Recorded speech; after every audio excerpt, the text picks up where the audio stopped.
On the 20th of November 1945, one of the most important court cases in history opened in Nuremberg, Germany.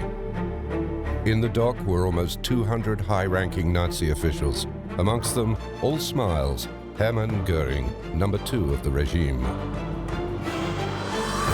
The trial was highly symbolic and lasted over a year. Cameras from all over the world were there to record the event. The trial of the century gathers momentum. Though missing from the 21 prisoners in the dock and unnamed in the indictment, the evil genius of Adolf Hitler is here on trial. The top Nazis' own words and actions rebound in their faces to damn them for their crimes. The indictments against them reflected the gravity of the atrocities they had committed. The term crime against humanity was used for the first time in a court of law. Of the 200 accused, 37 of them were sentenced to death by hanging and executed in the days that followed.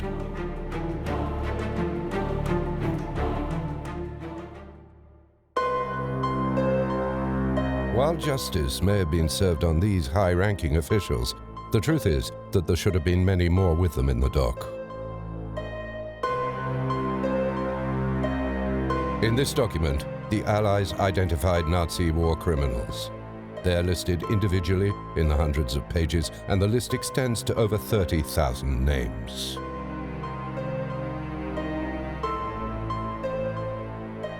SS, for example, wanted army personnel, anyone that was wanted for war crimes, crimes against Allied soldiers and against Jews, for example, they would be on this list. Amongst all these names, some of them still resonate today. Names such as Adolf Eichmann, the man in charge of the death camps. Dr. Joseph Mengele, head physician at Auschwitz, who conducted medical experiments on deportees. There was also Klaus Barbie, nicknamed the Butcher of Lyon, head of the Gestapo and responsible for arresting and deporting hundreds of Jews. 30,000 Nazis were on the list, each of whom had been assigned to Mauthausen, Dachau, or Auschwitz concentration camps. Of the crimes they were accused of, murder and torture are the most recurrent. The reason why most of them were absent from the various trials set up by the Allies was that these criminals only had one objective: to escape from justice.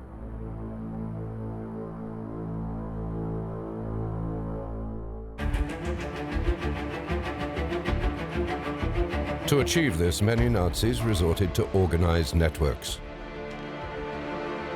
Some were secretly helped by official institutions, and others were aided by accomplices above all suspicion. There are about 150,000 people who committed war crimes during the Third Reich, of whom only 50,000 were ever apprehended. So what happened to the other 100,000? They didn't all just disappear. There was, in fact, an organized escape network. The technical term is a rat line, and they escaped prosecution. Highly sophisticated networks enabled thousands of Nazis to get far away. Although their escapes sometimes took them to the other side of the world, they usually started in the heart of the German countryside. In the summer of 1945, in a farm in the north of the country like this, a farmer was enjoying a peaceful existence. Everybody knew him as Friedrich Neumann. But contrary to appearances, this man was no simple peasant. That was just a smokescreen. This farmer was really an SS officer. His real name was Ludolf von Alvensleben, a police chief in Ukraine, with the blood of nearly 5,000 civilian gunshot victims on his hands, all Jews and Gypsies. Indeed, his name appears on the infamous list of war criminals. He was one of the most wanted Nazis on the run. Von Alvenslaben's career during the war as a higher security SS and police commander, and also as adjutant to Himmler, makes him in many ways kind of Nazi aristocracy. He's also from a very aristocratic family, but he also, as a Nazi, he's a very senior Nazi. He is therefore an extremely important figure. 90% of war criminals went into hiding in the countryside at the time, often remaining incognito in their own country, never to be caught, and sometimes even going on to lead a peaceful life. However, they sometimes had to change their plan. This is what happened to Ludolf von Alvensleben.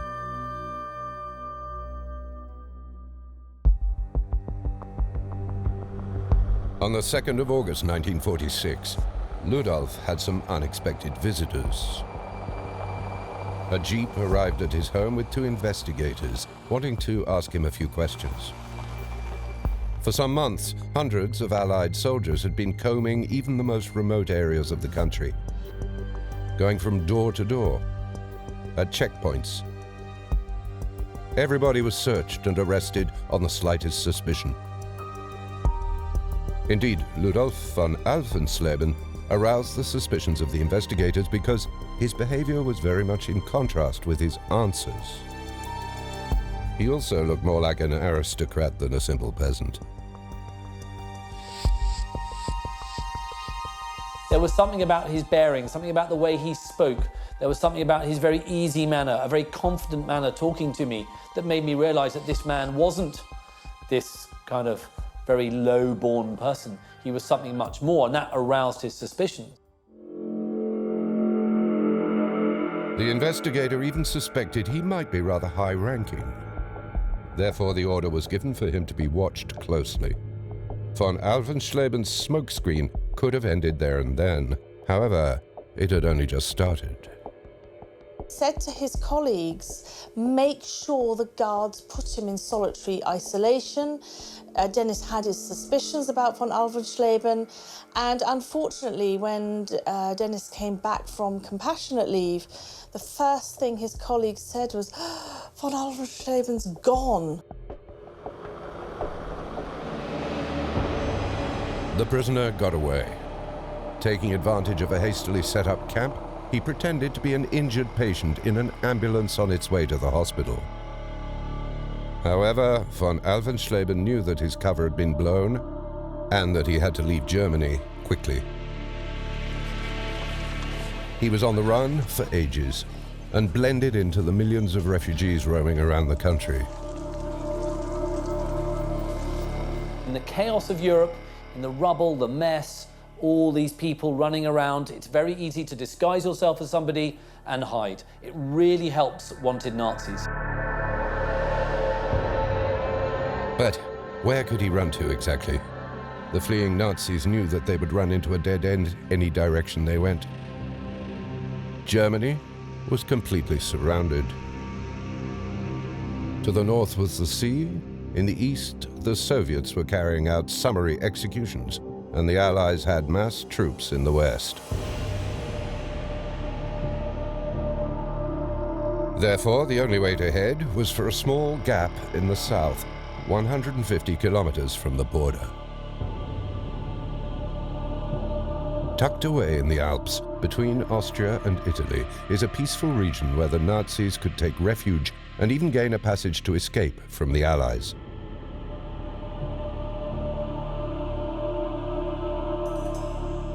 The area is called South Tyrol.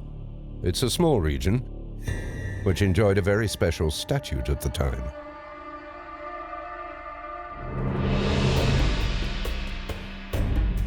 The borders of Europe were still being redrawn at the time, and the Allies had not yet decided what to do with it.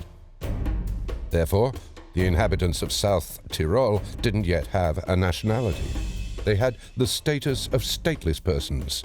It was an administrative anomaly that only lasted a few months, but many Nazis, including, for example, von Alvensleben, took advantage of this. He was warmly welcomed when he arrived there because many Tyroleans spoke German and had never hidden their sympathy for the Hitler regime. not too many questions are asked. You're going to find a lot of people there who are going to help you. You need somewhere to stay? Yes, stay in Bolzano. Or you can stay up in the hills. Yes, it's a really, really hospitable place for a Nazi looking for somewhere to stay. The local administration was also very accommodating. They were quite happy to issue new identity documents, a completely new cover for fleeing Nazis. This is how Ludolf von Alvensleben eventually became Kremhard Teodoro. He even invented a new past for himself. He was now of Italian origin. His father was also called Teodoro, and his mother, Anna. He'd assumed a completely new identity, and most importantly, the former SS officer now benefited from the status of stateless person. This was important because it meant that he could now easily obtain a travel document. In other words, a sort of passport to leave Europe. South Tyrol was an important region for a lot of those people. There were some bureaucratic, administrative possibilities, perhaps to get an identification paper or a travel document, something like this, to go on with the escape route. To obtain the famous passport, the Nazis resorted to a formidably efficient network of collaborators, headed by highly placed people, normally considered to be beyond any suspicion.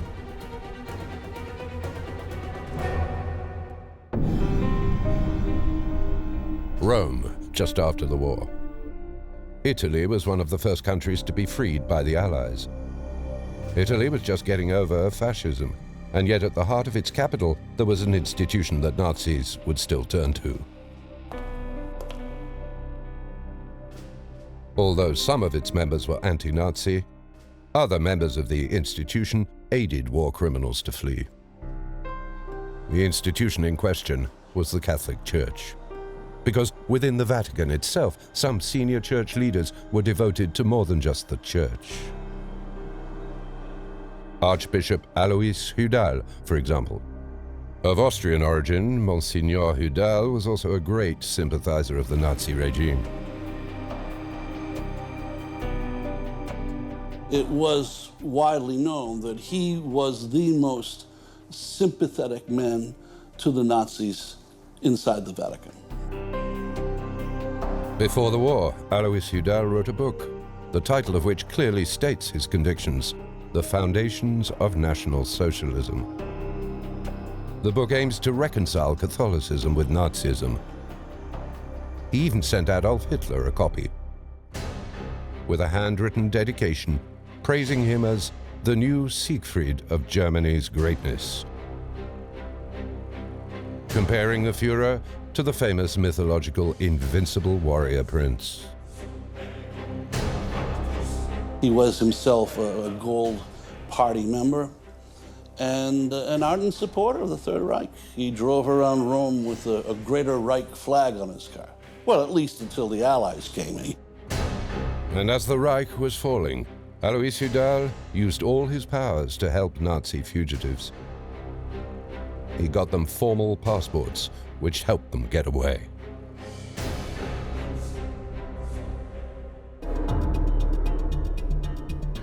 Alois Hudal used the Vatican's name and Holy See resources to help fleeing Nazis, as this document we obtained proves. It's a letter written by the Papal Commission bearing the Vatican coat of arms in the header. It's dated 26th of July, 1948, and is clearly asking for a passport to be kindly issued to the applicant Otto Pape of stateless person status. The request is addressed to the International Red Cross. Although this may appear surprising today, at the time, Europe was in such a state of chaos that the Humanitarian Association was given the task of issuing passports to refugees wishing to emigrate. However, before issuing the precious documents, the Red Cross imposed a number of conditions. you had to be a stateless refugee and provide either a witness to confirm the identity of the applicant or moral support. What could be better than a letter like this with the support of the Vatican, represented by a bishop such as Alois Hudal? That was an absolute guarantee of getting a passport. The head of the local Red Cross said that she would normally give Hudal whatever he asked for. He was a bishop of the church.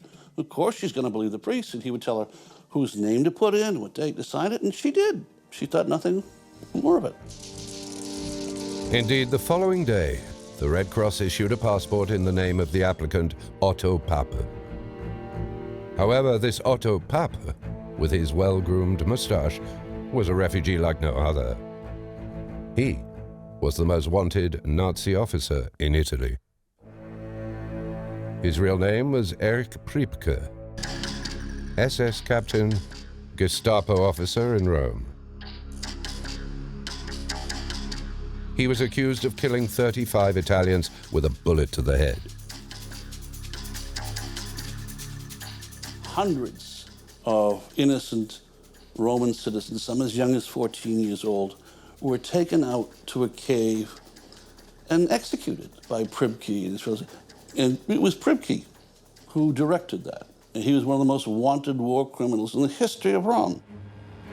Yet it was from here, Rome, that Erich Priebke was able to slink away, to leave the continent and get well away from prosecution. And this was only possible thanks to the network headed by Alois Hudal. And he was not the only Nazi that the bishop helped. There were dozens more, including some of the most wanted men in Europe, such as Adolf Eichmann, Dr. Mengele, and Klaus Barbie.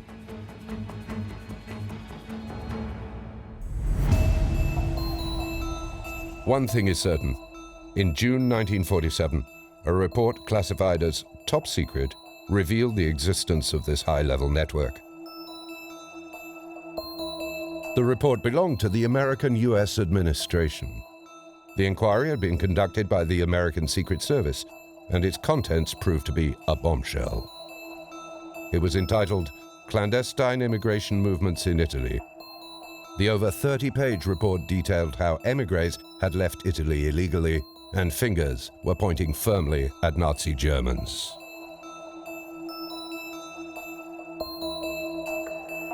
There has been and still are large groups of Nazi Germans who come into Italy for the sole purpose of obtaining fictitious identity documents, passports, and visas. The report also highlighted the role played by the network of helpers who facilitated the escape of the fugitives. Number one on this list was the Vatican. The Vatican, of course, is the largest single organization involved in the illegal movement of emigrants. The report also detailed the role played by the Vatican in the exfiltration of the Nazis. But further investigation indicated that in those Latin American countries where the Church is a controlling or dominating factor, the Vatican has brought pressure to bear which has resulted in the foreign missions of those countries taking an attitude almost favoring the entry into their country of former Nazis and former fascists. The report gives a detailed list of 22 contacts within the Vatican involved in aiding Nazis, amongst others, to flee from Europe. Many of those contacts bear the title of Monsignor, in other words, bishops. Top of the list was Monsignor Hudal. His address and telephone number are also given. Did this American report reach the upper echelons of the Vatican? Was the then Pope, Pius XII, aware of it? We will never know, because the Vatican still refuses to declassify its archives. However, many experts believe it is extremely possible. On n'imagine pas qu'un rapport de cette importance n'arrive pas sur le bureau du pape. Quand on dit le bureau du pape, c'est vraiment le bureau du pape, car Pie XII, à cette époque-là, n'a pas de secrétaire d'État. En temps normal, ces rapports arrive sur le bureau du secrétaire d'État, c'est-à-dire du Premier ministre du Vatican. Là, justement, à cette époque, il n'y a pas de secrétaire d'État. Donc le rapport arrive exactement sur le bureau du pape. And if the Pope was indeed aware of his bishop's actions, one thing is certain, he did nothing to stop him. It must be said that the head of the Catholic Church was never vehemently against the Nazis and the support given to them. Indeed, during the war, he made a rather ambiguous speech. Whilst the Allies had just publicly denounced the massacre of the Jews, Pope Pius XII, on the other hand, remained rather low-key about the whole affair. In an endless speech lasting over 1 hour, the Jewish question was relegated to just 2 lines, and he didn't even mention them by name. He simply stated, and I quote, "Hundreds of thousands of people who, through no fault of their own, and sometimes due simply to their nationality or race, were doomed to die or to inevitable extermination." Il n'y a pas eu cette phrase forte du pape. Le seul fait de ne pas avoir employé le mot juif. Alors il emploie le mot race, mais il n'emploie pas le mot juif. Eh bien, ça laisse un doute et ça laisse effectivement une espèce de regret pour tout le monde, pour les juifs, mais aussi pour les catholiques, qui aimeraient tant que leur pape ait prononcé les mots qu'il fallait à l'époque. The Pope's ambiguity lingered for several years. One explanation for the Church's attitude at the time was that the Church was worried about a threat that it considered even more dangerous than the Nazis, the Communists, the declared enemies of all religions.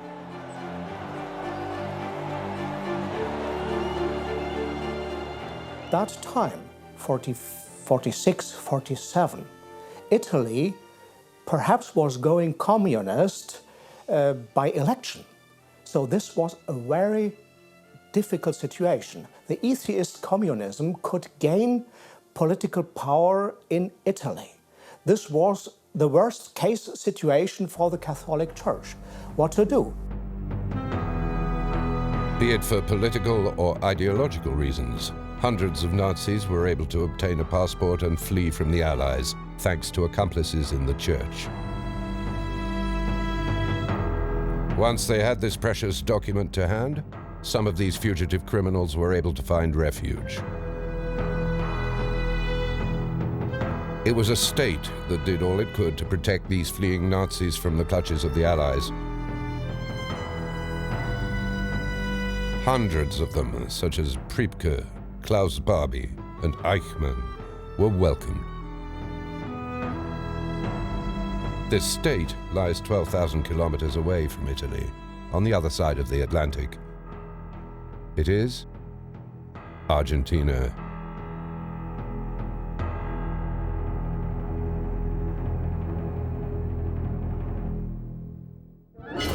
In Argentina, you could feel at home.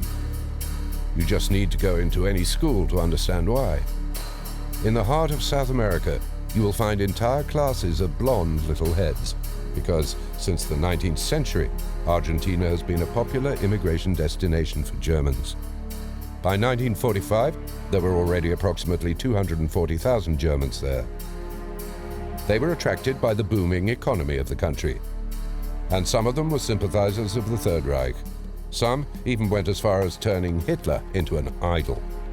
Therefore, it was the ideal country for Nazi criminals to hide in. So much so that even the most powerful man in the country, the Argentinian president himself, offered them hospitality and protection. Juan Perón was a dictator with an iron hand who had long held sympathies for European fascist regimes. He admired Mussolini, and he tried to copy some of the fascist state for Argentina. Not the aggressive elements, but the social elements. He admired Germany as a cultural nature, he admired German military. Indeed, it is the German army's expertise that Juan Perón craved, because he had an obsession. He wanted to modernize both his country and his army by every means possible. So he didn't hesitate to welcome thousands of fleeing Germans on his soil, including many Nazis. Peron wanted Nazis because he thought that many of them had the kind of technical know-how that will enable him to develop new weaponry and new forms of industry. So Juan Perón put in place a very efficient system to exfiltrate Nazis from Europe from under the nose of the Allies.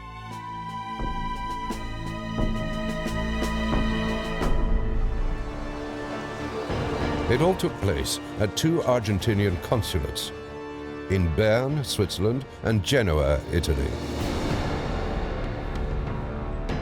Fugitive Nazis only had to present a false passport, like those issued with the complicity of the Church, for Argentina to quickly grant them a formal visa.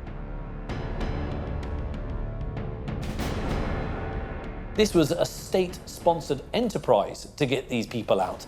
This wasn't just some freelance criminal enterprise. This was governmental policy to get Nazis across the Atlantic.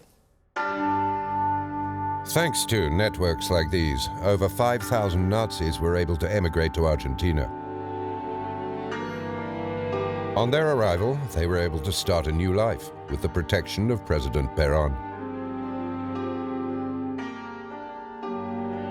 However, some of them would eventually have to account for their crimes, such as Adolf Eichmann, who 10 years after his arrival in Argentina was kidnapped by the Israeli Secret Services in 1960 and then judged and condemned to death by hanging in Israel. Or Erich Priebke, who lived for nearly 50 years as a headmaster before being extradited by Italy and condemned in 1998 to life in prison.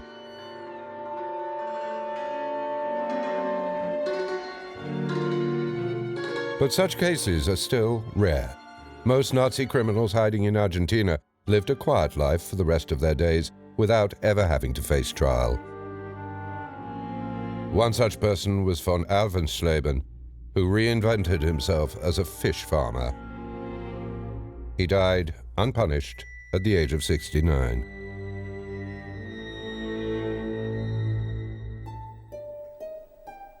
On February the 4th, 1945, on the banks of the Black Sea, in the small Soviet spa town of Yalta, a very high-ranking meeting was about to begin. It was a meeting that was to decide the future of the world. Present at the meeting were British Prime Minister Winston Churchill, the President of the United States Franklin Roosevelt, and the Soviet leader Joseph Stalin. They were meeting on that day because they knew that victory was at hand. Indeed, German troops had suffered heavy defeats on all fronts. In the east, Stalin's troops were knocking on the door of Berlin. In the west, the Allies were advancing into France and were about to invade Germany. The fall of the Third Reich was only a question of weeks. The three future superpowers had already made up their mind to occupy Germany. All that remained was to share the cake. On a tracé sur la carte de l'Europe des zones d'occupation confiées aux Soviétiques, aux Américains, aux Britanniques et même aux Français. On est dans un changement de données géopolitiques. However, behind the smiles, a different battle was being fought in the wings between the three men. What we often forget is that the leaders of the Allies meeting in Yalta had their eyes on much more than just the territories of defeated Germany. Each one of them wanted to lay their hands on the best-kept secret of the Reich. A secret that would give the person who could lay his hands on it unparalleled power. A technological treasure. Because since the start of the conflict, the Nazi regime had been investing colossal sums in high-tech scientific research. They were planning to make revolutionary weapons. Powerful, destructive weapons that would make them invincible. C'est la technologie des chars, c'est la technologie des sous-marins, c'est bien sûr l'éventuel programme atomique allemand dont on ne sait pas grand-chose. One of these weapons was of particular interest to the Allies. It was a formidable weapon that only the Germans had been able to develop. A weapon that the Americans, the English, and the Russians alike wanted to lay their hands on at all costs. because it would give the person who got this technology such a decisive advantage for years to come.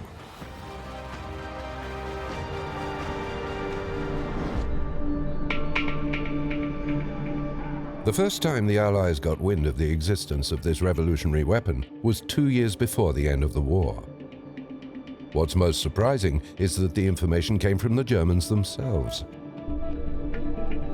In 1943, in the English countryside on the outskirts of London, lay a place called Trent Park. Although this beautiful-looking manor house looked no more than a holiday retreat, it was actually one of the best-kept prisons in England.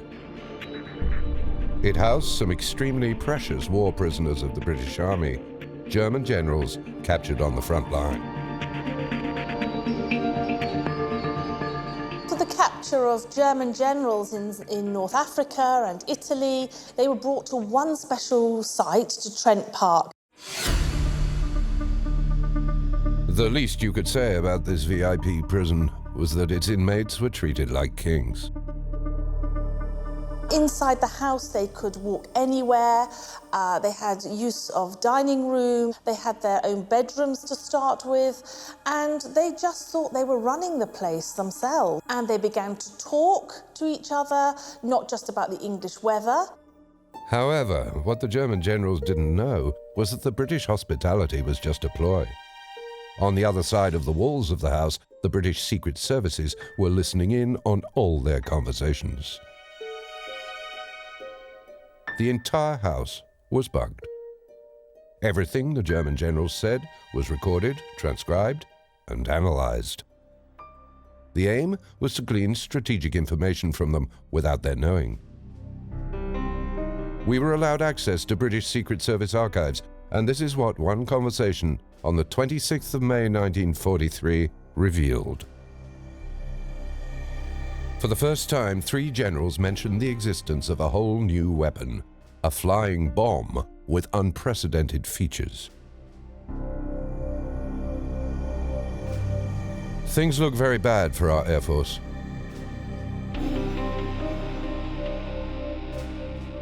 I wonder how far they've got with the rockets. I saw the one we developed some time ago and was present at the first tests. It had a range of between 150 and 200 kilometers. Flying bombs with a range of 200 kilometers. British spies had never heard of anything like these weapons. They couldn't believe what they were hearing. Their bosses wondered whether it was fiction.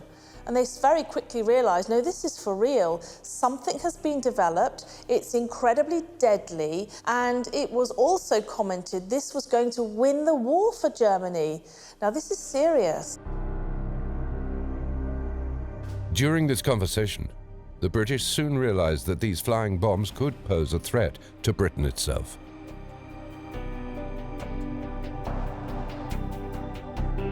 Why don't we put these rockets on the French coast and fire them towards England? The thought sent a chill down the spines of the British. If these arms could reach the centre of London, they had to be found and neutralised as soon as possible. This became top priority for British intelligence. Le rôle des services secrets, c'est de vérifier, de croiser. Ils vont utiliser pour cela l'analyse des documents, ils vont utiliser les interrogatoires de prisonniers de guerre, on met des micros cachés pour tenter de voir ce qui se passe, et ensuite on va aller vérifier sur place. Et il y a un moyen pour vérifier sur place, c'est d'envoyer des missions de photographie de reconnaissance spécialisées.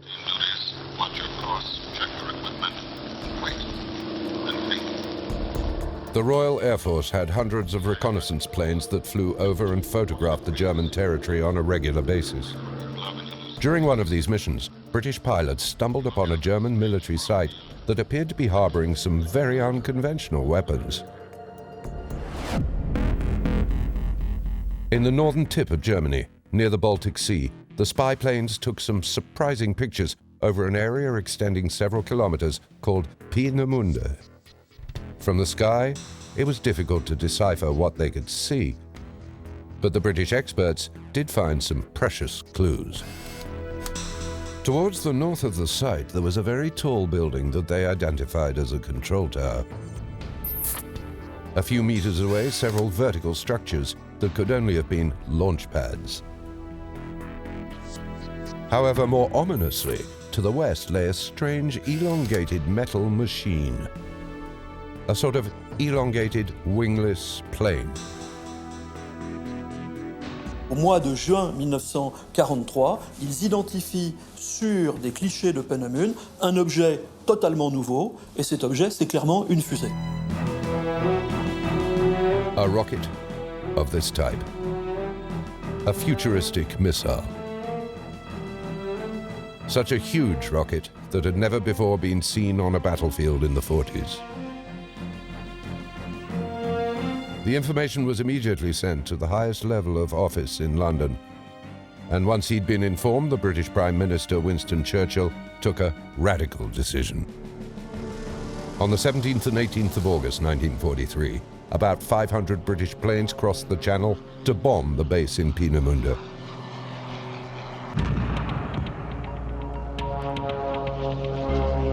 The attack was intense, and the British thought they had destroyed all the rockets, but they were mistaken.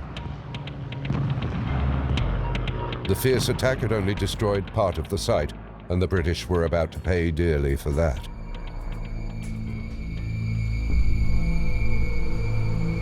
On the 13th of June 1944, London was buzzing. A few days earlier, the Allies had managed to land on the beaches of Normandy.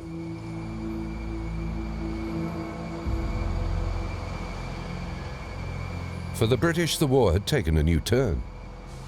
Their morale was high when, out of the blue, the skies were rent with a strange sound over the city. Fast-flying missiles charged with explosives.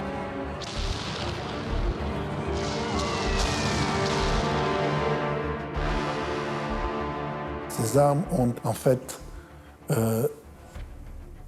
heurté Londres d'une façon très douloureuse parce qu'elles arrivaient de nulle part, on ne pouvait pas se préparer. The missiles fell on the capital ceaselessly for several weeks. The carnage they left behind was immense. Londoners had to flee the capital. Over 1 million people sought refuge in the countryside. Schools, hospitals, churches, nothing and no one was spared. The British anti-aircraft batteries would sometimes be able to intercept them, but that would prove totally ineffective when a whole new generation of German rockets replaced them a few months later. From September 1944, the Germans deployed the faster and more deadly V2 rocket.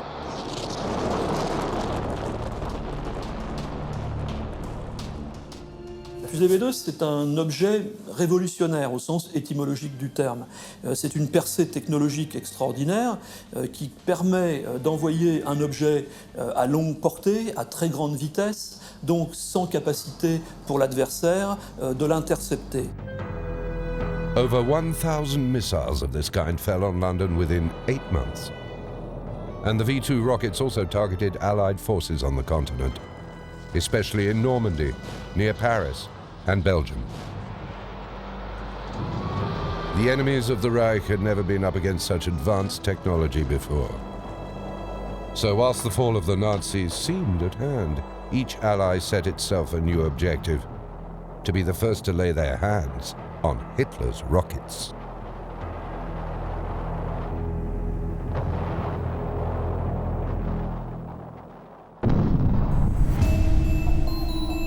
In the east, the Russians entrusted one of these missions to Sergei Korolev, one of the most reputable engineers in the Soviet Union and an expert in weaponry. In France, General de Gaulle gave free rein to the head of the police laboratory in Paris, Henri Moureux, who had studied the V2 rockets closely. But way ahead on this project were the British and the Americans. The latter put the mission in the hands of a military engineer, Major Staver. L'US Army a envoyé sur le continent européen, à la suite de l'armée américaine, une mission spéciale qui est dirigée par le Major Staver, qui a une solide formation d'ingénieur, pour mettre la main sur les éléments clés du programme V2, mettre la main sur des ingénieurs, mettre la main sur des archives, mettre la main sur des fusées V2 intactes. Major Staver started his investigations in February 1945 in London. He studied intelligence services files, looking for one piece of information: the name of the German engineer responsible for the V2 rocket. And it was from one of the conversations recorded between the generals at Trent Park that he found what he was looking for. In a conversation dated 10th of June 1944, the generals referred to a scientist who was apparently responsible for the rocket program.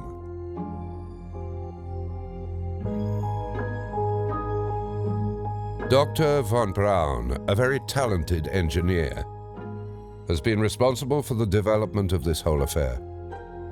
Then we needed rockets to develop tank-destroying bombs. When the prisoners, and particularly the German generals, start talking about the secret weapons, the V1, V2, and especially with the discovery of von Braun, this is all shared with the Americans. In this footage of Werner von Braun, taken in 1943, he was only 31 at the time, but already the director of the secret base in Peenemünde. This amiable-looking young man owed his entire career to the Nazi regime. Von Braun is seen proudly posing here in this photo taken in 1934, during his initial rocket tests. Amongst the guests of honor that day was Adolf Hitler. The Führer had been struck by the engineer's charm. It was he who had asked him to take charge of the secret flying bombs project. And the ambitious von Braun didn't have to be asked twice before accepting. Werner von Braun, c'est un personnage qui n'a pas de scrupules. Tout est bon pour atteindre le but fixé. La fin justifie les moyens. Tout est bon, y compris le régime nazi. Il adhère au parti nazi. En 1940, il devient membre de la SS, parce que pour les dirigeants de l'intelligentsia du Troisième Reich, c'est un facteur de croissance de carrière. From June 1942, von Braun started developing his missile program and launched his first rockets. Initial tests proved catastrophic. The V1s even exploded before liftoff.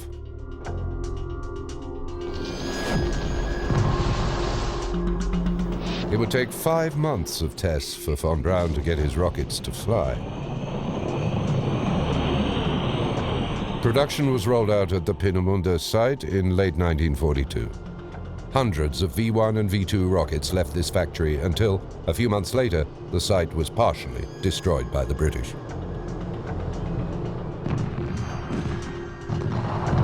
The Nazis realized that the site had been discovered, and so decided to move the factory elsewhere in Germany.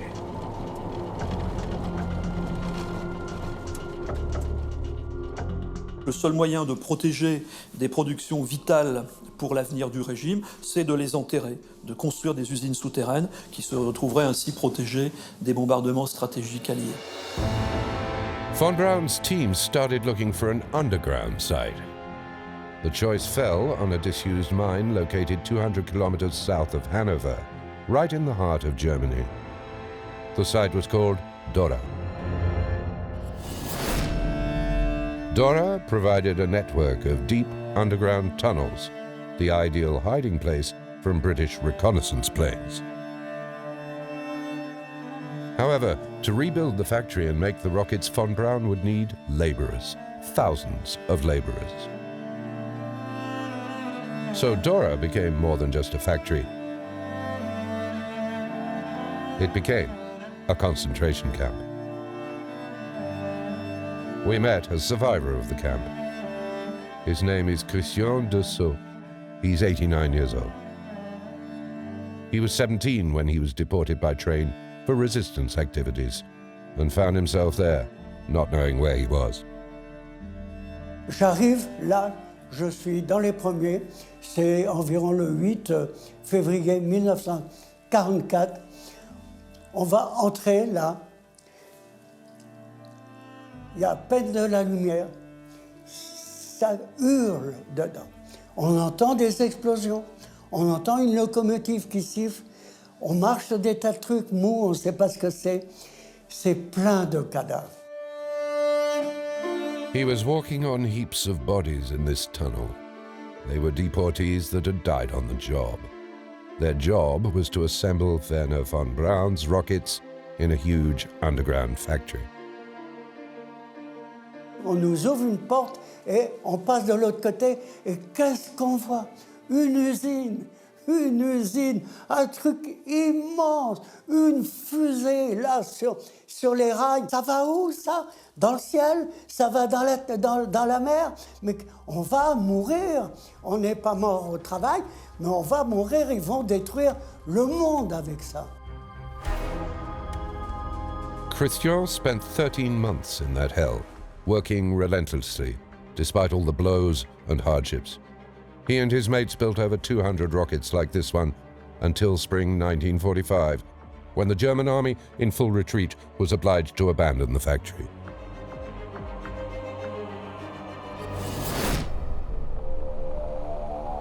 The Americans landed on the 11th of April.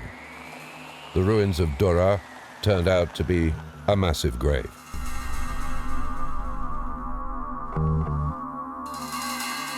"200 deportees had died from exhaustion or been shot by the fleeing Germans.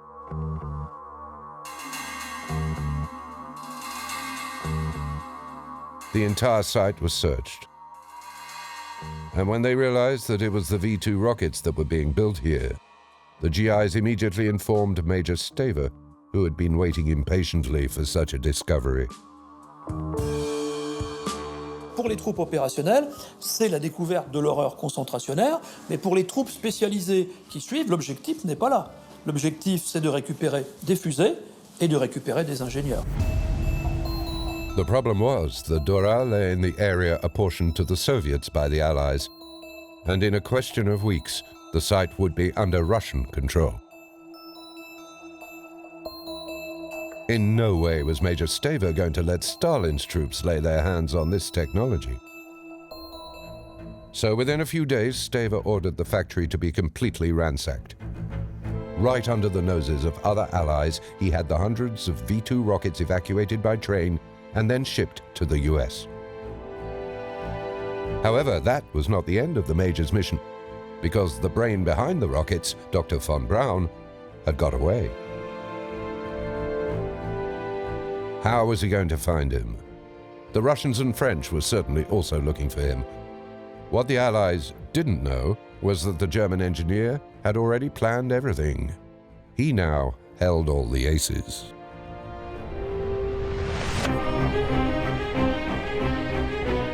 April 1945, near the town of Reuter in the Bavarian Alps. In this isolated hideaway, inside this small chalet, a small group of men came to hide. At their head was Werner von Braun. The Nazi engineer had a plan. Since all the Allies wanted him, he would sell himself to the highest bidder. Qui est candidat à la reprise, en quelque sorte, de l'équipe de Panemon? C'est les États-Unis. C'est une grande puissance qui a des moyens financiers considérables et qui offre vraisemblablement une porte de sortie pour l'équipe de Von Braun. So the engineers simply waited for the American troops to show up at their hideaway. And when a detachment of GIs moved into the region, Werner von Braun and the scientists on his team came out of their chalet and gave themselves up without a fight. It was the 2nd of May, 1945. The Americans were jubilant. They were the first to lay hands on the most wanted scientist in Nazi Germany. Von Braun was paraded like a prized catch, a war trophy. But the man continued smiling because he knew he had nothing to fear. Indeed, the Nazi scientist and the American army had already started secret negotiations. Von Braun wanted his past to be wiped clean, and in exchange he would continue his work for the Americans.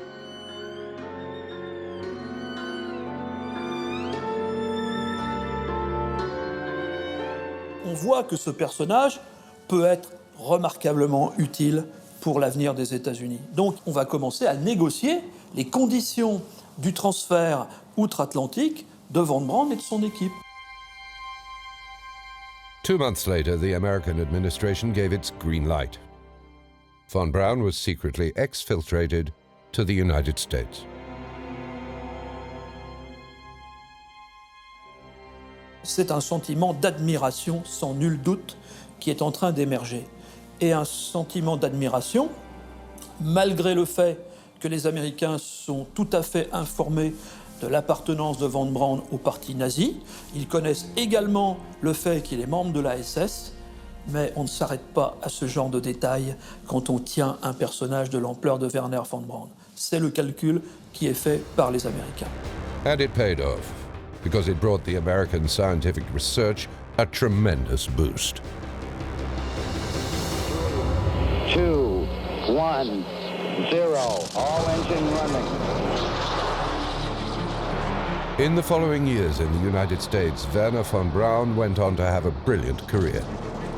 Liftoff, we have a liftoff. In 1960, he became the very first director of the NASA Space Center. And 9 years later, his work led to the launch of the Saturn V shuttle, the one that enabled man to walk on the moon for the first time. It's one small step for man,